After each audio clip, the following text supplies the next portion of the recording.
Hello students, मैं दीपक Chandra classes YouTube channel पर आपका स्वागत है।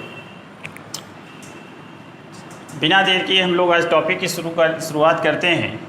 आज का जो टॉपिक है वो हायर लेवल कॉम्पिटिशन्स जैसे bank, PO, clerk, MBA, SSC, CGL, UPSC के लिए बहुत ज़्यादा आवश्यक है। बस आज स्किप ना चलेगा, ठीक है। वीडियो के अंत तक बने रहेंगे। हम लोग आज शुरू कर रहे हैं permutation and combination part 3।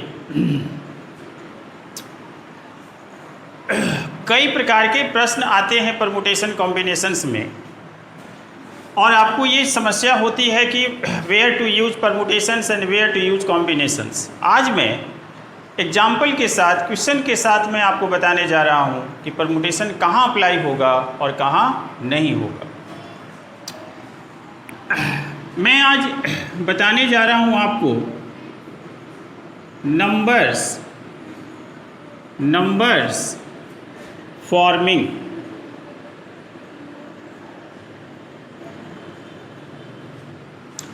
Generally bank का एग्ज़ाम, क्लर्क हो, पीओ हो, एमबीए हो, सीजीएल हो, यूपीएससी हो, है ना, उसमें आपको ऐसे सवाल बहुत ही पूछे जाते हैं।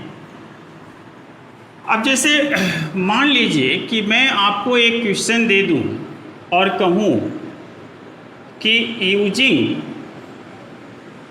1 2 3 4 5 and 6, मतलब 1 2 3 4 5 6 का यूज करके आपको फॉर्म करना है। Form 4 digit numbers. अब यहाँ पर इस क्वेश्चन में ना तो आपको ये दिया हुआ है कि परमुटेशन का सवाल है और ना कॉम्बिनेशन का सवाल है, आपको खुद समझना।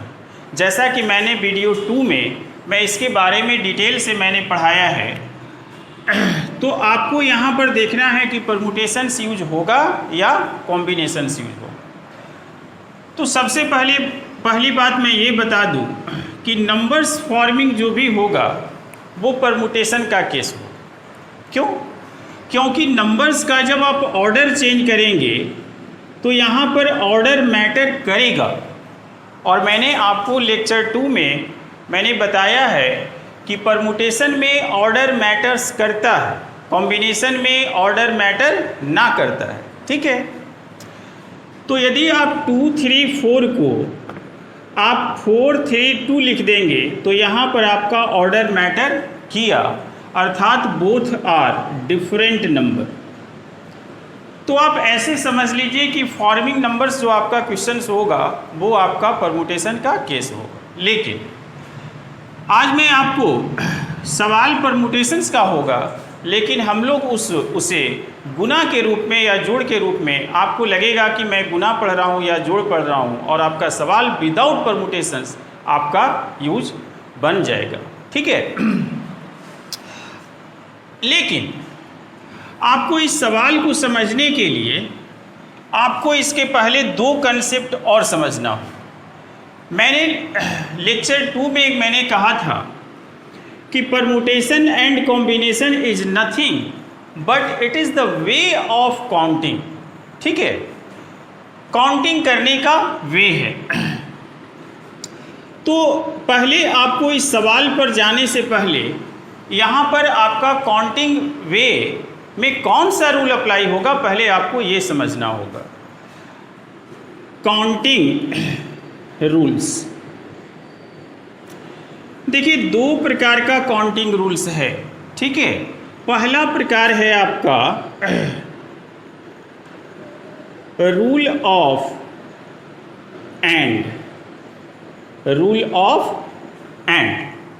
एंड जब हिंदी में प्रश्न रहेगा तो आपका और या तथा रहेगा, ठीक है। और दूसरा आपका रूल है रूल ऑफ और। इसे हिंदी में रहेगा तो अथवा या रहेगा। ठीक है।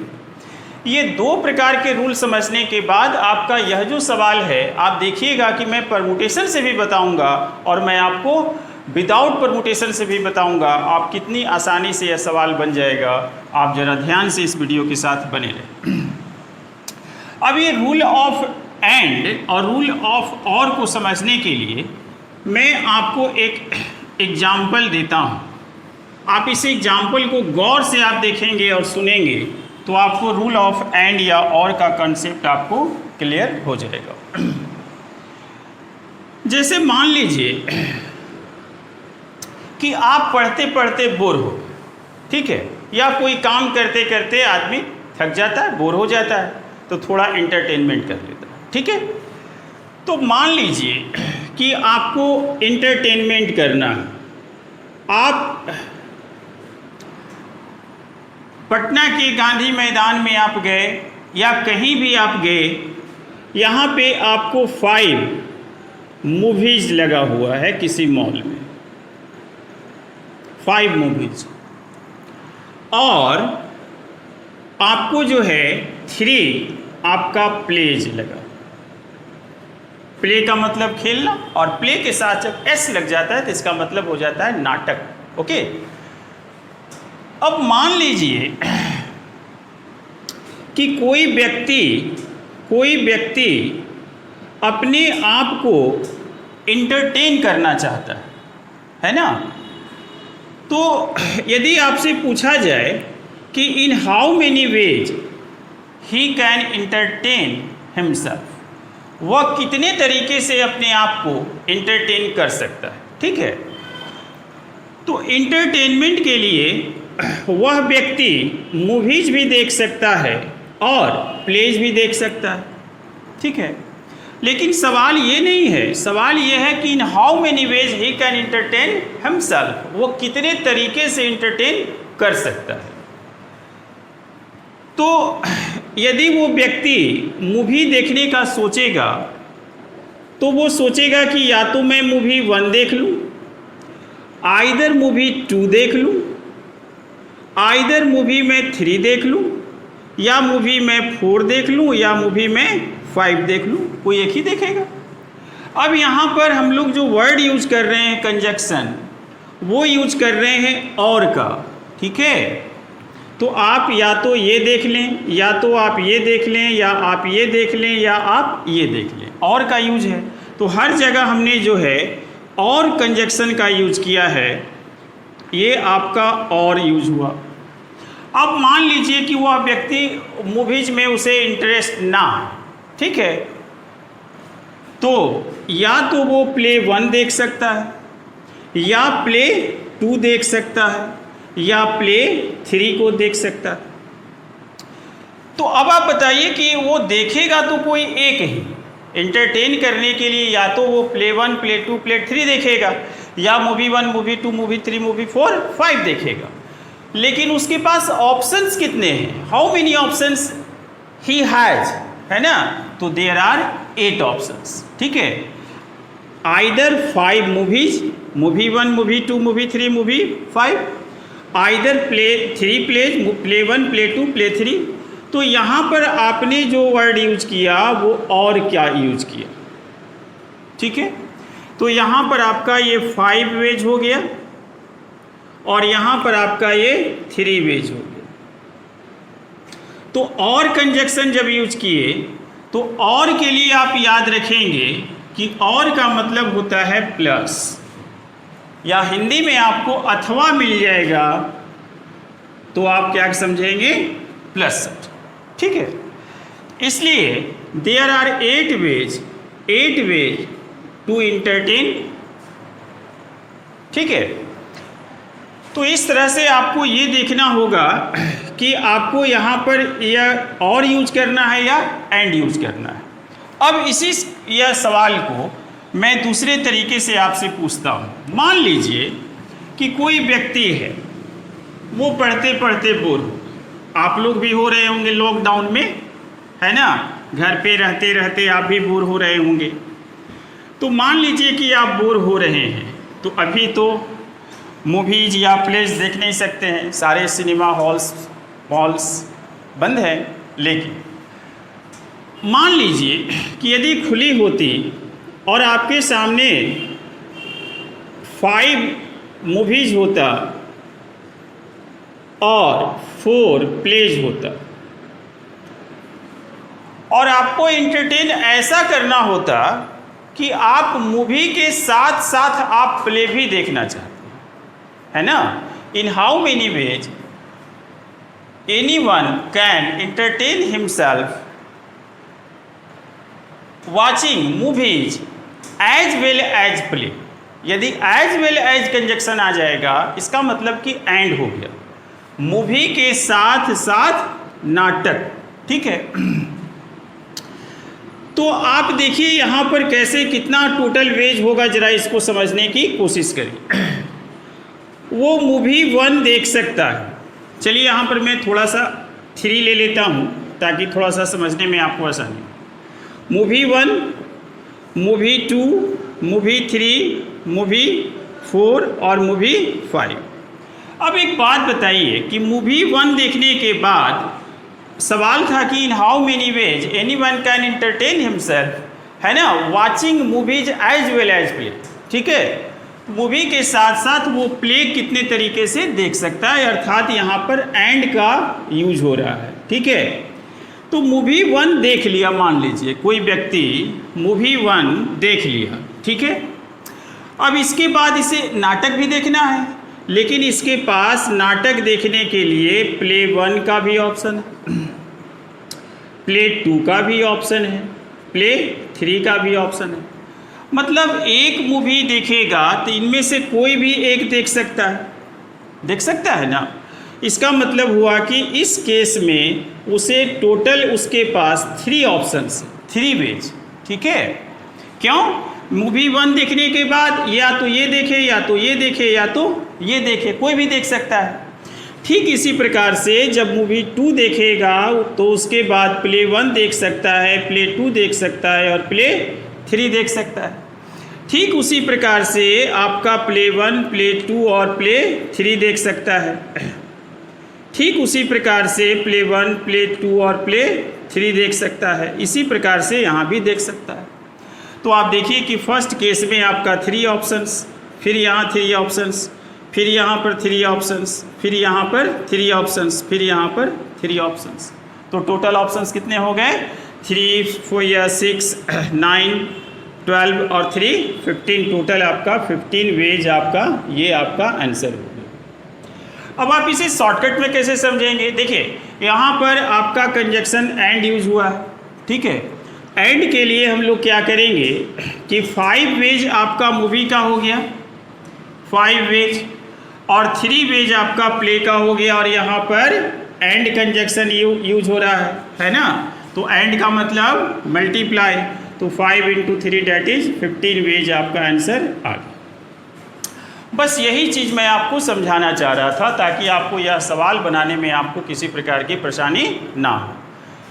तो अब आप इस बात को हमेशा ध्यान रखेंगे कि यदि आपको एंड का यूज होगा किसी सवाल में, यदि आप कोई किसी कार्य को मान लीजिए कि आपको करना है और उस कार्य को करने के लिए आपको 2 स्टेप में कार्य करना है ना। जैसे मान लीजिए कि आपको कोई वर्क आपको W1 करना है, कोई वर्क करना है। इस वर्क को करने के लिए आपको W1 भी करना होगा और W2 भी करना होगा। यदि ये दोनों काम करने से आपका वर्क W हो जाए तो यहाँ पर क्या करेंगे? मल्टीप्लाई करेंगे, ठीक है। और यदि आपको कोई W वर्क करना है, इस वर्क को या तो W1 करने से भी हो सकता है या W2 करने से भी हो सकता है, या का केस है तो यहाँ पर हम लोग प्लस कर दें। It is clear? ठीक है। अब इसको एक और आप एग्जाम्पल से समझ सकते हैं, ठीक है। जैसे मान लीजिए कि कोई व्यक्ति कोई किलर है, ठीक है, या कोई कल्प्रिट है, अपराधी है, ठीक है। अब मान लीजिए कि आपको कोई अपराधी है और इसे मान लीजिए कि आपको किल करना है। किल का मतलब जान से मारना। अब मान लीजिए कि आपको इसे किल करने के लिए आपके पास मान लीजिए कि 5 गन्स हैं और आपको मान लीजिए कि 3 आपके पास राइफल्स है। ठीक, अब आप बताइए कि इस व्यक्ति को, इस कल्प्रिट को किल करने के लिए इन दोनों आर्म्स में से कोई एक ही आर्म्स का यूज किया जा सकता है कि दोनों का यूज किया जा सकता है? मतलब आपका वर्क क्या हो गया? किल करना। वर्क क्या हुआ? किलिंग। और आपके पास किलिंग का ऑप्शंस कितने हैं? 5 गन्स का यूज करना है या 3 राइफल्स का यूज करना है। ठीक है, तो आप बताइए कि या तो आप gun 1, gun 2, gun 3, gun 4, gun 5 का यूज करके आप इसे मार सकते हैं, या तो आप राइफल 1, राइफल 2, राइफल 3 में से किसी का भी यूज करके आप इसे मार सकते हैं। ऐसा नहीं ना है कि आपको इतने बड़ा ये अपराधी है, ठीक है, कि इसे जो है राइफल से मारने के बाद गन से फिर मारना पड़ेगा। ऐसा नहीं ना है। तो अर्थात इस कार्य को करने के लिए या तो आप गन का प्रयोग करें या तो आप राइफल का प्रयोग करें, आपका काम हो जाएगा। मुझे उम्मीद है कि आप मेरी बात को अच्छी ढंग से समझ गए हों। ठीक है, इसलिए यहाँ पर आपका 5 + 3 अर्थात 8 वेज आपका होगा टू किल दिस मैन। ठीक है, अब मैं आता हूँ मुख्य बात पर, जिससे आपका बैंक का क्वेश्चन, एसएससी सीजीएल का क्वेश्चन, अब तो छोटे छोटे एग्जामिनेशंस में भी एडवांस मैथ का सवाल पूछने लगा है ना। लोअर ग्रेड कॉम्पिटिशन्स में भी एडवांस मैथ का सवाल अब आने लगा है। अर्थात आप यदि आप सामान्य कैटेगरी के एग्ज़ाम को भी तैयारी कर रहे हैं तो मैं कहूँगा कि ये आपके लिए टॉपिक काफ़ी इम्पॉर्टेंट है।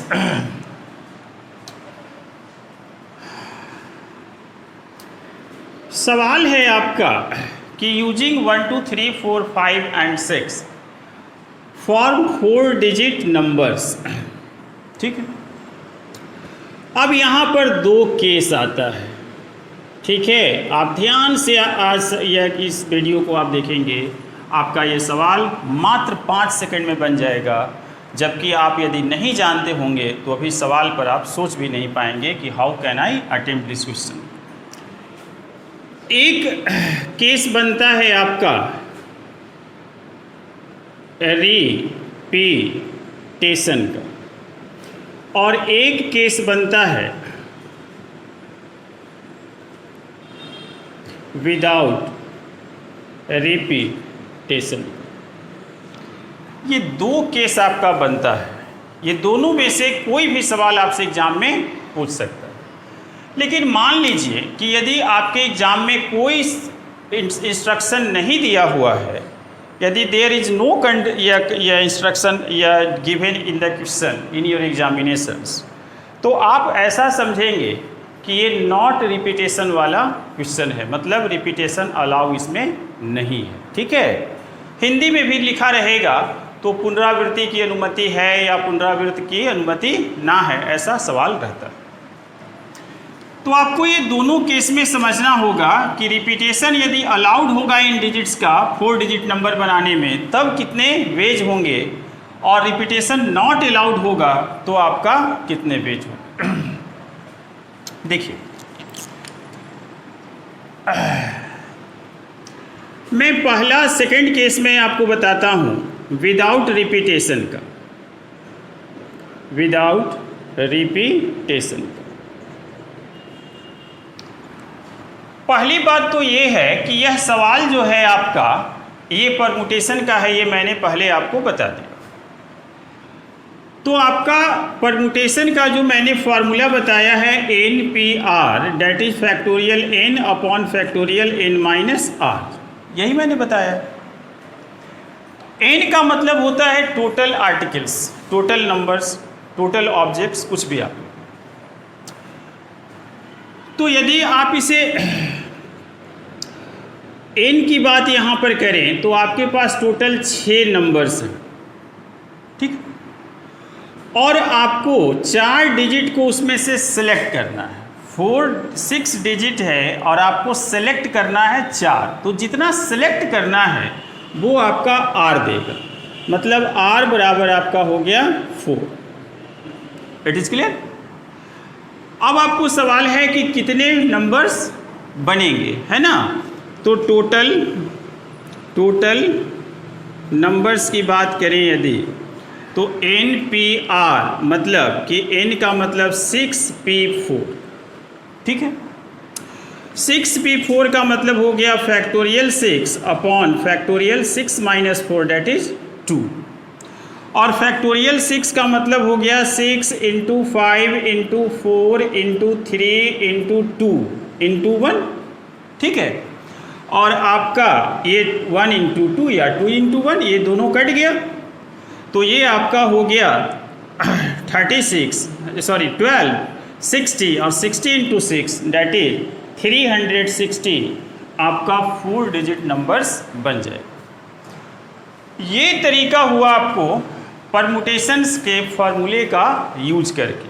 लेकिन मैंने पहले आपको बताया कि मैं आज आपको परमुटेशंस के सवाल को मल्टीप्लाई की तरह मैं आपको बताकर, मैं चाहता हूं कि आप बैंक, एसएससी, रेलवे की तैयारी यदि आप कर रहे हैं या अदर हायर कॉम्पिटिशन्स की तैयारी कर रहे हैं तो आप कम समय में सवाल को बना लें।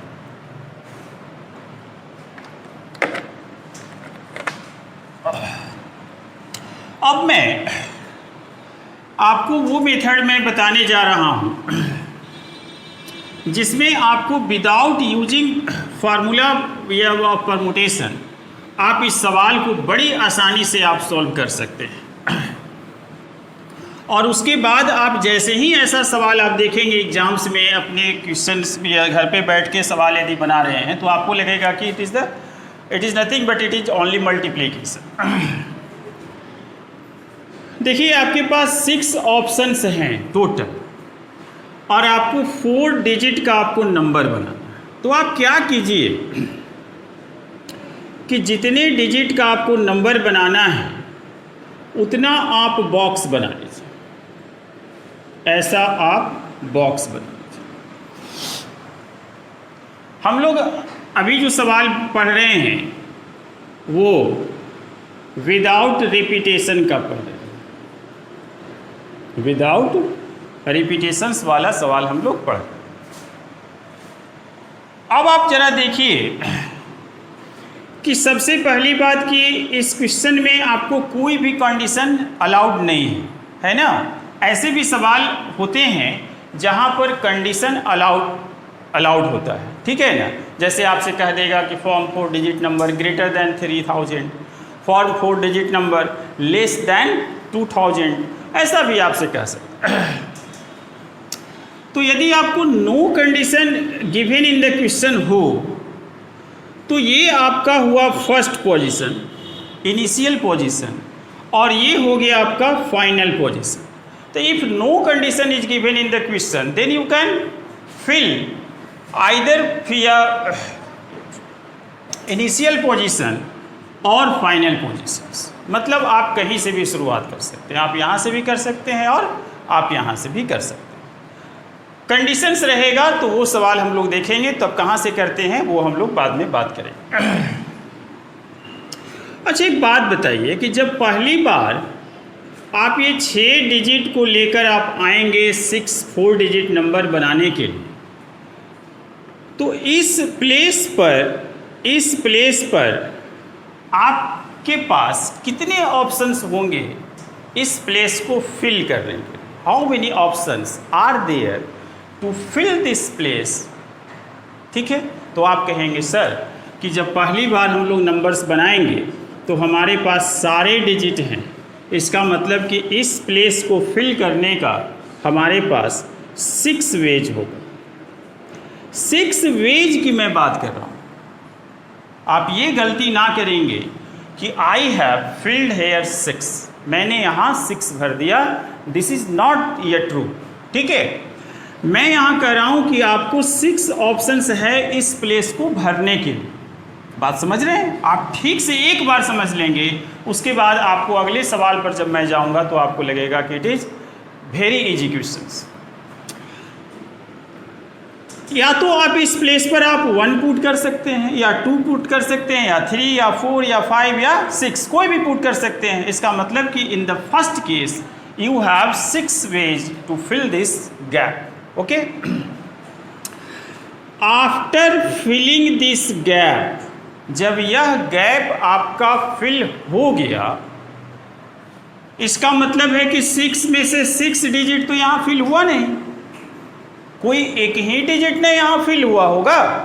ठीक है, तो after filling this gap how many digits you have to fill this second place. बोलिए, तो आप कहेंगे कि सर जब 1 digit have been already filled here and total digits are 6, then now we have left only 5 digits. It is clear. इसका मतलब ये हुआ कि आप इस प्लेस को भरने के लिए आपके पास 5 वेज होगा।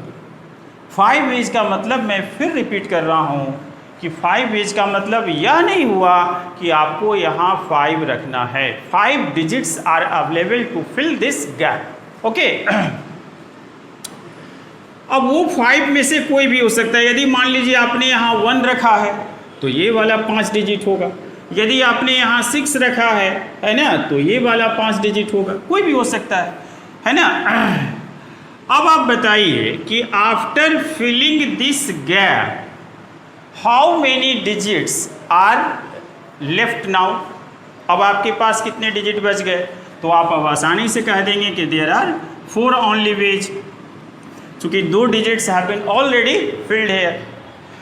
After filling this gap how many ways to fill this last box, है ना, तो देयर आर 3 वेज। ठीक है, अब यहाँ पर आपको जो मैंने रूल ऑफ एंड बताया और रूल ऑफ और बताया, वो अब आपको समझकर यहाँ पर अप्लाई करना। ठीक है, अब आप बताइए कि you have to form 4 digit number, आपको 4 डिजिट नंबर फॉर्म करना है। अब आप बताइए कि क्या केवल इस बॉक्स को फिल करने से आपका 4 डिजिट नंबर बन जाएगा? बनेगा? नहीं बनेगा। क्या केवल इन दोनों बॉक्स को फिल करने से आपका नंबर बन जाएगा? नहीं। क्या इन तीनों को फिल करने से आपका नंबर 4 डिजिट बन जाएगा? नहीं। क्या इन तीनों को बॉक्स को फिल करने से आपका बन जाएगा? नहीं। इसका मतलब ये हुआ कि यहाँ पर आइदर का case of either is not applied है। ठीक है ना। आपको जो वर्क दिया गया था, मैंने पहले भी कहा कि वर्क जो दिया हुआ है, यदि उसे करने के लिए W1 और W1, W2 या W3 और भी, यदि आपको इन तीनों कार्य को करना पड़े और तब ये वर्क W समझा जाए कि this work has been done, तब आप समझे कि ये तीनों को मल्टीप्लाई करना। तो इसका मतलब है कि 4 डिजिट का नंबर आपको फॉर्म करने के लिए ये बॉक्स भी भरना पड़ेगा, एंड, है ना, you must have fill this box, and you must have fill this box, and you must have to fill this box. It is clear. तो इसलिए एंड का जब आपका कंजक्शन यूज होगा तो आपको मल्टीप्लाई होगा। इसका मतलब कि 6 × 5 × 4 × 3 आपका देखिए 12, 60 और 60 में 6 से गुना करेंगे तो 360 आपका आंसर आ गया। ठीक है। अब आप एक बार इस मेथड को आप समझ जाएंगे तो आपको ऐसा कोई भी सवाल आएगा मेरे प्यारे बच्चों, तो आप भी मेरी तरह बोलेंगे कि इस सवाल को हम 5 सेकंड में बना लें। ठीक है।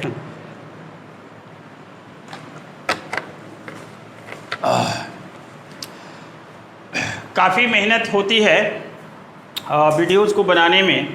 मैं भी आपसे कहूँगा कि आप भी इतना ही मेहनत करें इस चैनल को आगे बढ़ाने में। ठीक है। मुझे खुशी है कि अभी तक आप लोगों ने काफ़ी समर्थन, काफ़ी प्यार दिया है, लेकिन थोड़ा और आपको कोशिश करना होगा। जैसे मैं आपको कोशिश करता हूँ कि थोड़ा और अच्छा मैं आपको वीडियो दूँ, है ना। तो आपको प्रतिदिन ये कोशिश करना है कि थोड़ा और शेयर करना है, थोड़ा और लोगों को बताना है, ताकि ये चैनल जल्द से जल्द ग्रो हो जाए। ठीक है, अब मैं इसी सवाल को विदाउट रिपीटेशन वाले केस में नहीं, मैं विथ रिपीटेशन वाले केस में मैं आपको समझाने की कोशिश करता हूँ। With repetition, with repetition. वैसे तो यदि परमुटेशन कॉम्बिनेशंस की बात करेंगे तो इसका फार्मूला होता है कि यदि रेपिटेशंस या के लिए आपको नंबर ऑफ परमुटेशंस निकालना है, नंबर ऑफ परमुटेशन है ना, तो n to the power r, अर्थात टोटल नंबर, और टू द पावर r मतलब सिलेक्टेड नंबर्स। ठीक है, लेकिन आप इसी कंसेप्ट्स को आप सीखें तो आपको ज़्यादा आसानी होगा सवाल को बनाने में। देखिए, यदि 6 डिजिट में से प्रत्येक का रिपीटेशन यदि अलाउ हो तो how many numbers can be formed with this 6 digits. अब आपको मैं बता रहा हूँ। देखिए, आपको 4 डिजिट नंबर आपको बनाना है तो आप 4 प्लेस बना लीजिए। चूँकि अब हम लोग सारे कंसेप्ट समझ गए हैं तो इसलिए अब समय काफ़ी कम लगेगा। अब आप एक बात बताइए कि जब आप 4 डिजिट नंबर आप बनाने आएंगे तो इस गैप को भरने के लिए आपके पास कितने तरीके हैं? आप फिर पहले की तरह आप कहेंगे कि सर 6 वेज। ठीक है, after filling this gap how many ways are there available to fill this box? आप कहेंगे सर 5। कहेंगे ना? नहीं कहेंगे। इसलिए नहीं कहेंगे क्योंकि आप जिस डिजिट को आपने यहाँ यूज किया, जिस डिजिट को आपने यहाँ यूज किया, that digit can be used again here. उस डिजिट को आप फिर से यहाँ यूज कर सकते हैं। क्यों? क्योंकि आपके क्वेश्चन में कह रहा है कि repetitions are allowed here. Clear? इसलिए आपको इस बॉक्स को फिल करने के लिए अब आपको 5 वेज नहीं है, आपको इस बॉक्स को भी फिल करने के लिए आपके पास 6 ही वेज है। चलिए मान लीजिए कि 2 डिजिट्स आपने यहाँ फिल कर दिया, क्या उन दोनों डिजिट्स को यहाँ मैं फिल नहीं कर सकता हूँ? यस वी कैन, है ना। सो दिस प्लेस को फिल करने के लिए भी 6 ऑप्शंस होगा और इस प्लेस को भी फिल करने के लिए आपके पास 6 वेज हो। क्या ये केवल इस प्लेस को फिक्स करने से, फिल करने से आपका नंबर्स बन जाएगा? नो, नहीं। इन दोनों को फिल करने से बन जाएगा? नहीं। अर्थात इसके साथ इसको करना है, this place and this place and this place and this place. Clear? अब आपको मैं इससे बेहतर ढंग से मैं आपको नहीं समझा सकता हूँ, लेकिन मुझे पूरा उम्मीद है कि आज की वीडियो को आप खूब एंजॉय करेंगे, खूब शेयर करेंगे और खूब लाइक करेंगे और चैनल को आप ग्रो करेंगे। तो ये आपका टोटल वेज हो गया 6 to the power 4, that means 6 into 6 into 6 into 6 और 6 6 आपका 36 और ये आपका 36 आप मल्टीप्लाई करेंगे तो 1296, ये आपका आंसर आ गया। Is this clear? तो अब चूंकि आपने बहुत ही बेहतर ढंग से आप कंसेप्ट सीख चुके हैं, मैं केवल एक सवाल और लेकर मैं आपको ऐसे सवाल को मैं 5 सेकंड में मैं आपको बताने की कोशिश मैं कर रहा हूँ। देखिए, मैं उसी सवाल को थोड़ा सा मैं कॉम्प्लेक्स करता हूँ। जैसे मान लीजिए कि आपका सवाल हो कि यूजिंग 1 2 3 4 5 6 7, है ना, या 5 ही लेते हैं, ठीक है। और आपका सवाल हो कि using 1 2 3 4 5 form 3 digits number, 3 digits number, ये आपका सवाल। तो आपको कुछ नहीं करना है, 3 प्लेस बनाना है ना। और यदि विदाउट आपका रिपीटेशन हो, विदाउट रिपीटेशन हो, तो इस प्लेस को भरने के लिए आपके पास सारे ऑप्शंस हैं 5। इस प्लेस को भरने के लिए आपके पास 4 ऑप्शन होंगे और इस प्लेस को भरने के लिए 3 ऑप्शंस होंगे। देखिए आपका 60 आंसर आ गया। तो यदि ये सवाल आपका परमुटेशन का आ जाए ऐसे कि using 1 2 3 4 5 how many 3 digits number can be formed without repetition, तो आप गुना का सवाल समझेंगे। आप 5 सेकंड में मात्र इस सवाल को बना दें। और यदि आपका रिपीटेशन अलाउड रहेगा, रिपीटेशन आपका अलाउड रहेगा, तो फिर वही बात, मैं 3 यह प्लेस मैं लूँगा। इस प्लेस को भरने के लिए आप मेरे पास 5 ways, after using any number we can reuse for this place, इसलिए 5 वेज यहाँ भी, इसलिए 5 वेज यहाँ भी, n⁻r मैंने ऐसे भी बताया है, और ये आपका 1 to 5 आपका आंसर आ गया। तो repetitions is very easy than the without repetitions. मुझे उम्मीद है कि आप इस वीडियो को आप काफ़ी शेयर करेंगे, काफ़ी लाइक करेंगे। आपका प्यार, आपके सहयोग के लिए बहुत बहुत धन्यवाद। चैनल आपका हमेशा भारी रहेगा। Thank you.